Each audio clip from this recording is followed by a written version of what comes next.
We do both social and corporate events, and we can do events from 20 guests to 700 guests. So there's a lot of variety in terms of the types of restaurants we have and also what's in our portfolio. And within each restaurant, we can do small, intimate events, or we can also do pretty large-scale events as well. So kind of figuring out a good match for those. From the cubicle to the lab, the studio to the war room, climbing the corporate ladder, or joining a scrappy startup, experience a day in the life of the jobs you want. This is the Experience a Diddle podcast. We interview professionals, entrepreneurs, and recent grads to inspire you to gain experience beyond the classroom and launch a career of your own. We're your hosts, Krista Bowe and Matt Poe. Welcome to the A Diddle episode in the Cater to Your Career series with Ark Restaurants Catering Manager, Emma Weinstein. Loyal listeners, you know the drill, but for the newcomers, this is how the A Diddle episode and every A Diddle episode goes down. We're going to experience a day in the life, hour by hour, in Emma's role, so you have a more informed opinion on if this is a career you would like to pursue. Sound good? Cool. Let's jump right in.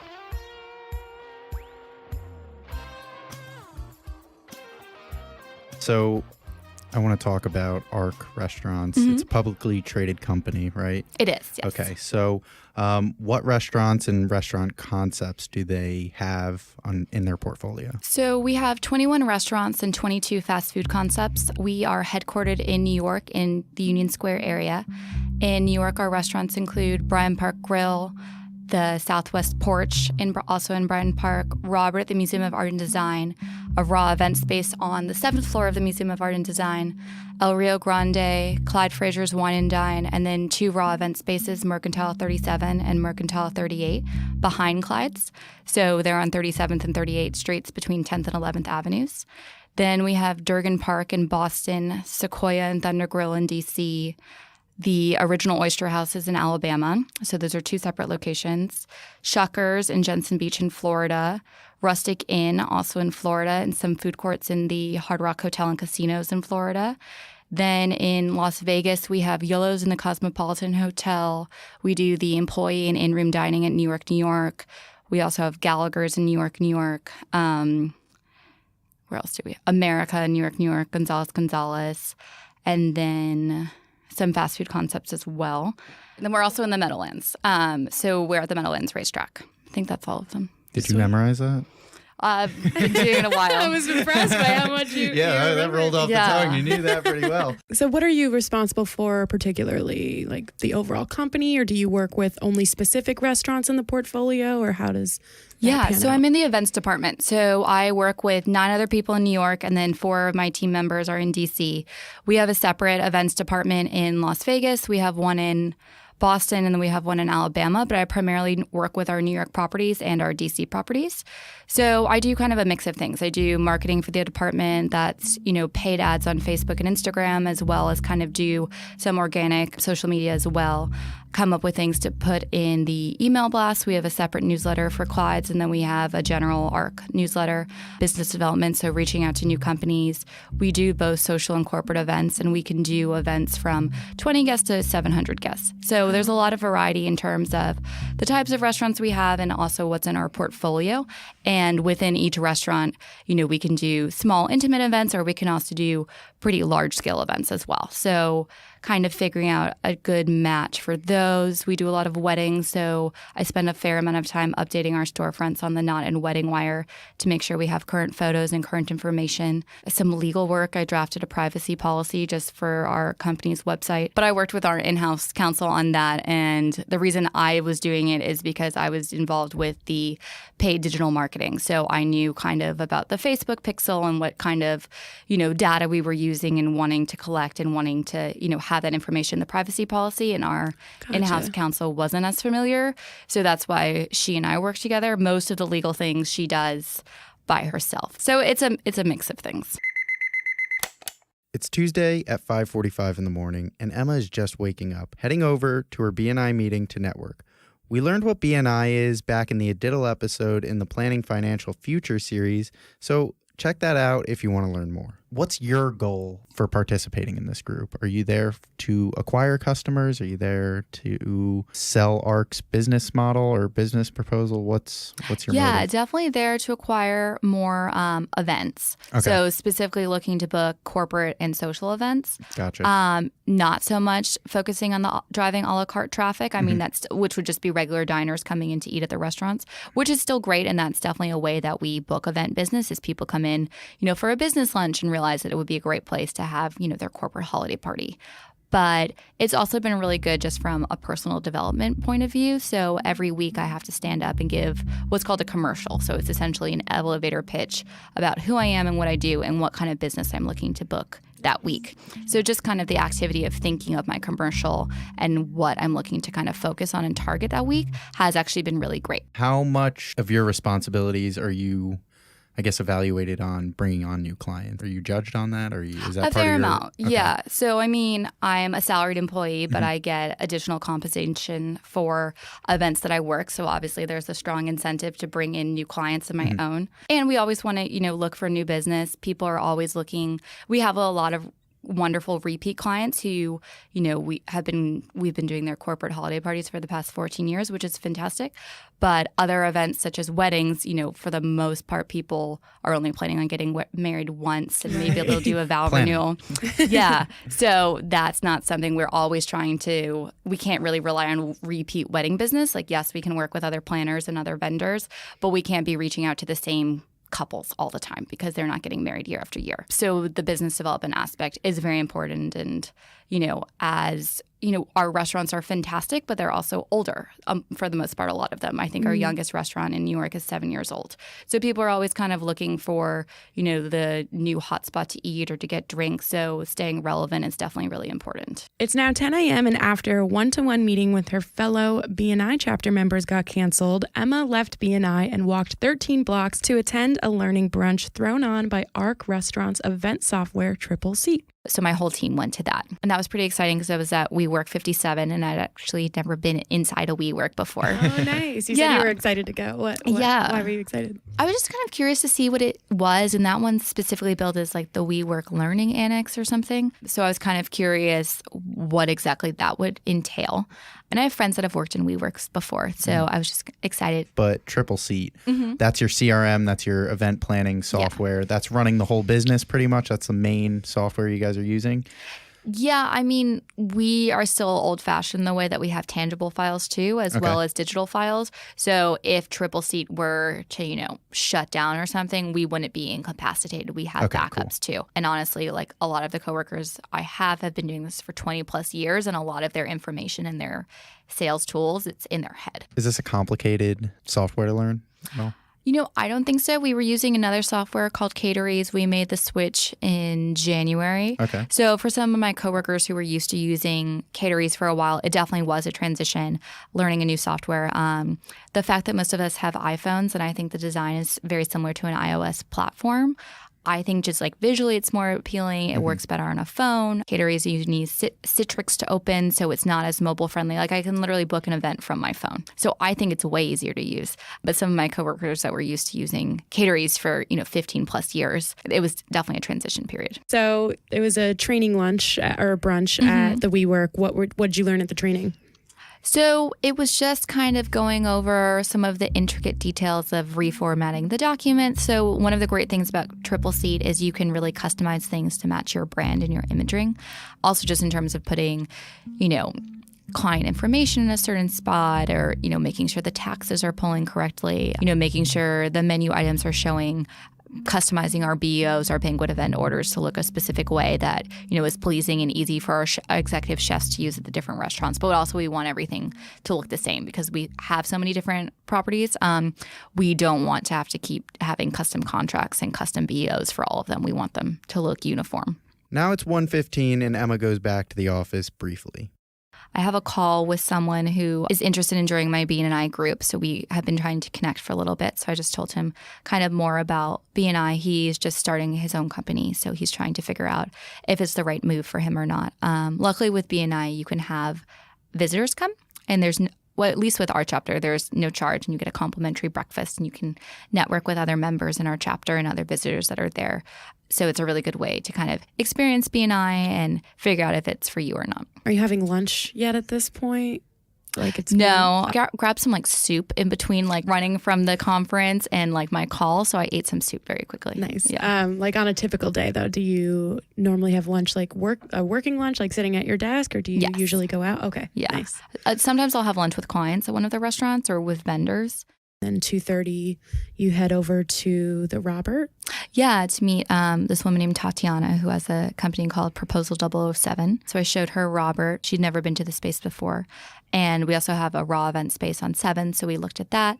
And then we have a theater in the basement of the museum. Nice. So we looked at all those spaces. So hopefully one of them will match the needs of an upcoming client, and we'd be able to work together. Is there a contract between you and Proposal 007? Or is it just a relationship, and when she has a client that's looking for a space and one of your restaurants fits it? Yeah, so we don't have contracts with any vendors in particular. So if someone wants to do business with us, then we do require a contract. Mm-hmm. But just to show someone a space or talk to someone about, event possibilities, we don't have a contract or anything. But like the contract at that point, then it would be between you and the client who's hosting the event, not Proposal, not her company, Tatiana's. Correct. Okay, gotcha. Yeah. All right. Your role there is just showing her around, giving her all the benefits of why we're the best in the most attractive place for these type of things. Can you tell us about the Robert specifically? Yeah. So it's definitely a really special restaurant because of its views. So it is named after the late designer Robert Isabel, who was really big in the 80s. So he was known as being kind of a florist and event planner to the stars and doing, he was doing $1 million plus weddings in the 80s. Mm-hmm. So, I mean, in comparison now, like very large scale events, working with kind of a lot of different New York socialites and celebrities, and was really known for having this amazing design aesthetic. So we took that into account when designing the restaurant. So Robert's a restaurant that Ark built. Gotcha. So it's been open a little over 7 years now at this point. And just the view is really spectacular no matter the weather. If it's drizzling, if it's, perfect weather, in the fall, it's really pretty because all the leaves are changing in Central Park. When it's snowing, it's really magical. The food is also really great. It's contemporary American cuisine. But day or night, the view is what really sets it apart. And then Thanksgiving is a really special time because the parade comes right by the restaurant. Yes. All right, so cool. we do nice. a Thanksgiving brunch, which is pretty spectacular. And what was the outcome of this meeting? Yeah, she's really interested in the space. So it's really just kind of what she wants to do with the client is pretty elaborate. So, it's something we can definitely accommodate, but it's just whether or not it kind of matches with what he wants to do and the exact time of day. And do you attend the events that you coordinate? I do. Yes. You do? Nice. Normally I won't stay for the entire thing. If it's a wedding, I'll normally stay for the ceremony and then maybe like the start of the cocktail hour. Nice. Same with a corporate event. If it's like a really amazing event, like let's say they're having an awesome live performance, then sometimes if I want to see that, then I'll stay later. If I've gone to DC for the event, then normally I'll stay for the entire thing just because I went all the way to DC for it. Yes. Great. Yeah. Awesome. How often do you go to events?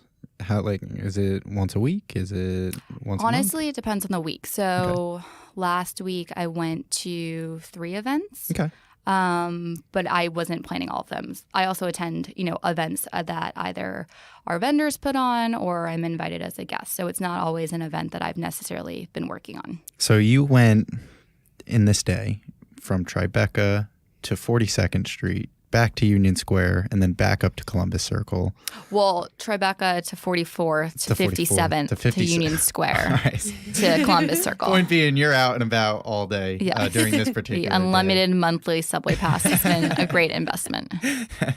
So you're not usually out and about this much on a typical day. Yeah, I try and spend, a couple solid hours in the office. I mean, during this whole day, I'm checking my emails on my phone. I'm answering calls on my cell, but I like to have hours in the office so I can actually get stuff done. 4 p.m., Emma's attending a rehearsal for a flash mob for the CEO's surprise birthday party in 2 days. And it was a very elaborate production. So I was working on that with our marketing director and then our GM of Robert's, the general manager of Ark Restaurant, where we had the party. So she thought it'd be a really great idea if we had a flash mob, which is not something I ever thought I would be participating in. That's great. So we had a rehearsal for that on Tuesday. So some of my coworkers came. A lot of the Robert servers performed. One of them is a choreographer, so he choreographed the dance and was there kind of teaching it. Great. So we rehearsed for about 2 hours. So the company culture then, is it usually like this fun or? It is. It's a really awesome great. company to work for. There are both kitchen staff, there's servers, there's, people that work in the corporate office where I work that have been there 20 plus years. It's not uncommon. I would say the average employee at Ark has been there 15 plus years, which is definitely rare and super special for a company, especially in the restaurant industry. The turnover is so high in terms of kitchen staff and, just staff in the restaurants in general. So to be in a company where people have been there the entire life cycle of a restaurant is huge. That's great. And then can you just speak a little bit about the importance to have that fun, that work-life balance sort of incorporated into the company culture? Yeah, it's definitely really important. I think you have to find the balance between having goals and expectations and working really hard, but also not driving yourself crazy. Because one thing my boss is always telling us is the importance of having vacation and actually taking the time off and taking time to unplug and disconnect and not be constantly checking emails and not being so busy that we're not going to be good at doing our job and we're not going to have the time to take clients out to work, lunch, or be hospitable and really plan and pay attention to detail and be able to do all these amazing things that we're capable of if we're too frazzled and we have too much going on. Was he surprised? Yeah, he was super surprised. He knew something was going on, but they were all we had his favorite beverage is Coke. So we had personalized Coke cans with his name on them. We had a cake that was 66 pounds in the shape of a giant Coke can. We had the flash mob. We had custom sweatpants. We had we had his face on little cutouts that everyone was wearing when he walked in. So flash mob, was it that was part of a bunch of stuff that was going on at the party. So, great. So he just walked in and the flash mob ensued or No, everyone was standing outside the elevator with a little mask of his face above their face. And then, we had a Frank Sinatra impersonator. We had someone live painting the party. We had a bunch of highly customized things at the party that were all based off him and what he really loves. Great. And then the flash mob was 2 hours into the party. All right. So if you didn't have rehearsal, right? So 4 to 6 p.m., that's usually a wind down time for people. What do you think you'd be doing? What do you usually do at the end of the day like this? Oh, it's definitely not. My wind down period is after 9 p.m. 4 to 6 is not. Okay. Yeah. Oh, it's not? No, Okay. I'm still pretty busy. Okay. All right. Interesting. what are you usually working on at that time period? A lot of people will call for events, We are still actively getting phone calls up until 6 p.m. Emails I get all hours of the day and night. So we have a 24-hour response time. So we respond to every inquiry, whether it's a phone call or an email or a lead that comes in from the website or the Knot or Wedding Wire within 24 hours. So we're constantly checking for leads. But so I guess otherwise after work, I may be going to the gym or I'm meeting with friends for dinner or my family lives in the city, so maybe seeing them for, something. So but I'm normally not leaving the office until 6-ish. That's good to know for anyone who wants to work in this industry. Now it's 6 p.m. and Emma attends a networking event thrown on by Triple Seat, the same company that threw on the learning brunch earlier in the day. This was kind of a more fun thing. It was at the Broken Shaker, which is a cool cocktail bar at the Freehand Hotel. It opened this summer, and it's been written about it in Eater and on all these blogs. So I was actually really excited because all summer it's had mega lines. So this was really great that there was no line. So I went with 2 of my coworkers. Triple Seat's doing a lot for their clients, it seems. Right? Is this normal this isn't a monthly event or anything like that. No, they do put on really good events. Our sales representative is amazing. The support staff is really, really great. They are a really great company, but it's not usual that they have all these events. Gotcha. Yeah. Nice. Cool. And then can you talk a little more about the Broken Shaker? What was so popular about the restaurant? They have just like a really interesting cocktail program. They have one in Miami too, and they have one in Chicago. I've been to the Miami one. The drink list just isn't as extensive, but just like really unique things. So I had a old fashioned that had cocoa puff infused bourbon and chocolate bitters in it. Ooh. Yeah. How was that? It was good. I was like, this could be really hit or miss. Right, but for I'm sure. here and I'm going to try it. But it was good. It was like a boozy cocktail, but I was thinking that it could potentially be super artificial and sweet tasting, which it didn't have that. So that was really good. And I had like another cocktail that had vodka and curry and a spiced honey in it, which was also really Which interesting. did you like better? Probably the vodka curry honey one. Okay. Yeah. So did you meet any potential clients or anybody interesting at this event? Not clients. It was also other event planners from other restaurant groups. Okay. So one, it was cool because we were kind of one of the first big restaurant groups in New York to get triple seat. So it was cool to see how many other restaurant groups are there. So, I met some people that work for Steven Starr. So he's got, I think 20 plus restaurants in New York alone. He's a Philly-based restaurateur. So met some people from his team, some other just event planners that basically do what I do. So it was interesting to kind of just, talk about where the industry is and, how clients are booking parties, what themes are coming up in the industry right now. 9 p.m., you're home catching up with emails. Mm-hmm. And these are the emails that are coming in about inquiries and things like that. Are there any Yeah. other specific emails that you would need to catch up on and answer? That, like planning for the party on Thursday that we had, just some last minute details about that. Emails from either the DC office or my coworkers in New York. So just because I had spent all day out of the office, there were a lot of things that I, didn't have time to respond to during the day. Also, it was it was kind of a unique situation because I was in like either meetings or with clients. So I, couldn't take out my phone and check emails too. Right. Whereas sometimes if I'm, on the subway, I'll be able to answer emails as long as I have service. Or, if I'm on a call, sometimes I can still answer emails and be on the call at the same time. That wraps up the Adiddle episode in the Cater to Your Career series with Ark Restaurants Catering Manager Emma Weinstein. Join us in the Experience episode next in this series, where we learn about the experience Emma gained from undergrad onward. She wasn't in the culinary and events industry right out of the gates of high school, if that's what you're thinking. So stay tuned.